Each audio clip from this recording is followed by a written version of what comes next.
எவன் குடும்பம் குடிச்சு ரோட்டுக்கு போனா நமக்கு என்ன, எவன் குடிச்சு சீரழிஞ்சு போனா நமக்கு என்ன, வருங்கால தமிழ் குடிகள் குடிமக்களா மாறி போய் நாசமா போனா நமக்கு என்னன்னு 10-20 வருஷமா ஆண்டு ஆட்சியாளர்கள் காதுல செவிடு மாதிரி வாழ்ந்து வந்தீங்க. யாருமே கண்டுக்கவே இல்லை. எத்தனை தாய்மார்களோட கூக்குரலும் அழுகையும் பெட்டிஷனும் கண்டுக்கவே கிடையாது. அப்படி ஒரு ஆட்சி நடந்துகிட்டு இருந்துச்சு. ஆனா இன்னைக்கு ஒரே ஒரு சைட்ல 717 டாஸ்மாக் கடைகளோட தலையெழுத்தை மாத்தி பொது இடங்களான ஸ்கூல், காலேஜஸ், ஹாஸ்பிட்டல், பஸ் ஸ்டாப்னு இருக்கிற இடத்துல எல்லாத்தையும் வேற இடத்துக்கு மாத்துறதுக்கு வர உத்தரவு போட்டிருக்காரு விஜய். இதுக்கு ஒரு பெரிய ஆக்ட்ஸ் ஆஃப் சொல்லுவேன். ஏன்னா நான் 20 வருஷமா எதிர்பார்த்தேன். இது பத்தி நிறைய வாதங்கள், விவாதங்கள், கோரிக்கைகள் நடந்துகிட்டே இருக்கும். அப்படி பண்றேன், இப்படி பண்றேன், குறைக்க போறேன், இல்ல தூக்க போறேன், மொத்தமா ஒழிக்க போறேன்னு பேசுவாங்க. ஆனா எதுவுமே நடக்கவே நடக்காது. அதுக்கு மாறாக பப்ளிக் பிளேஸ்ல ரொம்ப கேவலமா நடந்துட்டு தான் இருந்துச்சு.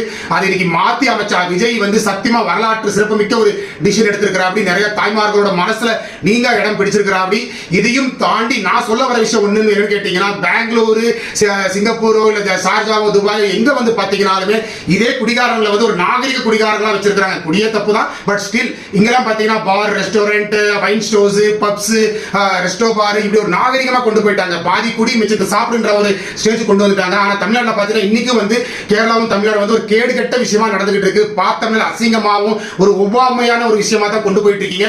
டாஸ்மாக ஒழிக்க முடிஞ்சால் ஒழிச்சு கட்டுங்க, இல்லைனா குறைக்க முடிஞ்சால் குறைச்சு காட்டுங்க. அதையும் தாண்டி அதை ஒரு நாகரிகமா மாத்தி காட்டுங்க. மக்கள் அதை கண்டுக்காமல் போகிற மாதிரி பண்ணுங்க. ஒரு ஃபர்ஸ்ட் ஃப்ளோர்ல மாத்துங்க, இல்ல ஒரு வைன் ஸ்டோராவோ எம்ஆர்பி ஸ்டோராவோ மத்த ஸ்டேட்லயும் கண்ட்ரில இருக்கிற மாதிரி பார்த்து ஸ்டடி பண்ணி தமிழ்நாடோட தரத்தை மாத்துங்க. இது என்னோட கருத்து. நன்றி, வணக்கம்.